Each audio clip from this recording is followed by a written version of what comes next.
പാലക്കാട് നിയോജക മണ്ഡലത്തിൽ തെരഞ്ഞെടുപ്പ് പ്രചാരണ പ്രവർത്തനങ്ങൾ ശക്തമാക്കുന്നതിനിടെ UDF സ്ഥാനാർത്ഥി രമേശ് പിഷാരടിയുടെ നിലപാടുകളും വിവാദമാവുകയാണ്. പാലക്കാട് സീറ്റിൽ രമേശ് പിഷാരടിയെ സ്ഥാനാർത്ഥിയാക്കിയത് BJPക്ക് ഗുണകരമാണെന്ന മുൻ യൂത്ത് കോൺഗ്രസ് സംസ്ഥാന വൈസ് പ്രസിഡന്റ് NS നുസൂറിന്റെ ആരോപണത്തിനിടയിൽ വിവിധ വിഷയങ്ങളിലെ പിഷാരടിയുടെ നിലപാടുകളും കോൺഗ്രസ് BJP ഒത്തുകളിയിലേക്കാണ് വിരൽ ചൂണ്ടുന്നതെന്ന വിമർശനമാണ് ശക്തമാക്കുന്നത്. സ്വയം കോൺഗ്രസ് അനുഭാവി എന്ന് വിശേഷിപ്പിക്കുന്ന പിഷാരടി പ്രധാന വിഷയങ്ങളിൽ സംഘപരിവാറിനോട് അനുകൂലമായ നിലപാട് സ്വീകരിക്കുന്നുവെന്നതാണ് വിമർശകരുടെ പ്രധാന ആരോപണം. പലസ്തീൻ വിഷയത്തിൽ ഇസ്രയേലി ആക്രമണങ്ങളെ പലരും ശക്തമായി അപലപിച്ച സാഹചര്യത്തിൽ പിഷാരടി എടുത്ത നിലപാട് പ്രത്യേക ശ്രദ്ധ നേടിയിരുന്നു. ഒരു പൊതുവേദിയിൽ സംസാരിക്കുമ്പോൾ ഈ വിഷയത്തിൽ ഇന്ത്യ പോലുള്ള രാജ്യങ്ങൾ ഇടപെടേണ്ടതില്ലെന്ന തരത്തിലുള്ള അദ്ദേഹത്തിന്റെ പ്രതികരണം സമൂഹ മാധ്യമങ്ങളിൽ വ്യാപകമായി പ്രചരിച്ചു. പലസ്തീൻ പ്രശ്നം ദീർഘകാലമായി തുടരുന്നതാണെന്നും അതിൽ പുറത്തുനിന്നുള്ള പ്രതികരണങ്ങൾ ആവശ്യമില്ലെന്ന തരത്തിലുമുള്ള പരാമർശങ്ങൾക്കെതിരെയാണ് വിമർശനങ്ങൾ കൂടുതലായും ഉയർന്നു വന്നത്.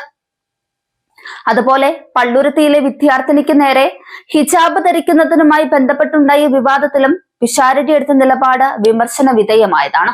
വിഷയത്തിൽ സ്കൂൾ മാനേജ്മെന്റ്, രക്ഷിതാക്കൾ, പ്രാദേശിക നേതാക്കൾ എന്നിവരാണ് ഇടപെടേണ്ടതെന്നായിരുന്നു പിഷാരടിയുടെ അഭിപ്രായം.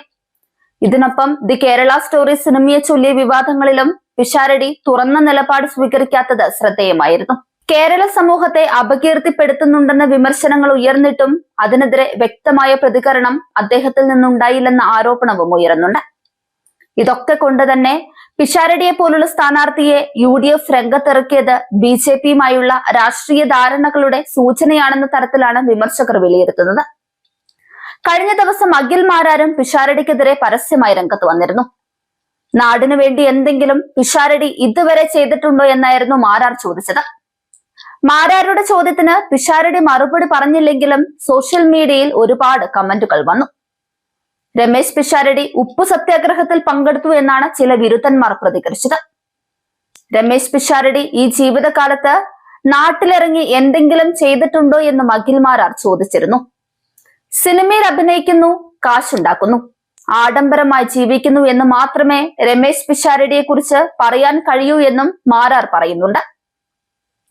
പാലക്കാട് ജയിച്ചാൽ മമ്മൂട്ടിയെ പാലക്കാട് കൊണ്ടുവരുമെന്നതാണ് രമേശ് പിഷാരടി ജനങ്ങൾക്ക് നൽകിയിരുന്ന ഒരു വാഗ്ദാനം. അതിന്റെ കാര്യവും ഏകദേശം തീരുമാനമായി. അത്തരത്തിലുള്ള പരസ്യ പ്രചാരണത്തിന് മമ്മൂട്ടി വരില്ലെന്ന തരത്തിലുള്ള സൂചനകളും നേരത്തെ തന്നെ വന്നതാണ്. അതുപോലെ രാഹുൽ മാങ്കൂട്ടത്തിൽ ചെയ്ത നല്ല കാര്യങ്ങൾ തുടരുമെന്ന് രമേശ് പിഷാരടി പറഞ്ഞതും വലിയ വിമർശനങ്ങൾക്കിടയാക്കി. ഇതോടെ രമേശ് പിഷാരടിക്ക് തുടക്കം പിടിച്ചുവെന്ന രീതിയിലും വ്യാപക പ്രചാരണം നടക്കുന്നുണ്ട്. മുതിർന്ന CPM നേതാവ് തോമസ് ഐസക്കും പിഷാരടിക്കെതിരെ പരസ്യ പ്രതികരണം അറിയിച്ചിരുന്നു. കോമാളി വേഷം കെട്ടുന്ന ഇത്തരം നടന്മാരെ സ്ഥാനാർത്ഥിയാക്കിയിട്ട് വോട്ട് കിട്ടുന്നില്ലെന്ന് പറഞ്ഞിട്ട് കാര്യമുണ്ടോ എന്നായിരുന്നു തോമസ് ഐസക്കിന്റെ വിമർശനം. പാലക്കാട് UDFനെ LDF പിന്താങ്ങണമെന്നാണോ പറയുന്നതെന്ന് ചോദിച്ച തോമസ് ഐസക് UDF ജനങ്ങൾ അംഗീകരിക്കുന്ന സ്ഥാനാർത്ഥിയെ നിർത്തണമെന്നും അഭിപ്രായപ്പെടുന്നുണ്ട്. അങ്ങനെ മൊത്തത്തിൽ പിഷാരടിയുടെ ബഡായി ഒക്കെ ചീറ്റിപ്പോകുന്ന കാഴ്ചയാണ് കേരളത്തിൽ നടക്കുന്നത്. സിനിമയിലും സ്റ്റാൻഡപ്പ് കോമഡികളിൽ നിന്നും കിട്ടുന്ന ഹൈപ്പ് പിഷാരടിക്ക് കിട്ടുമോ ഇല്ലയോ എന്ന് കാത്തിരുന്ന് കാണാതെ ഇനി വേറെ വഴിയൊന്നുമില്ല.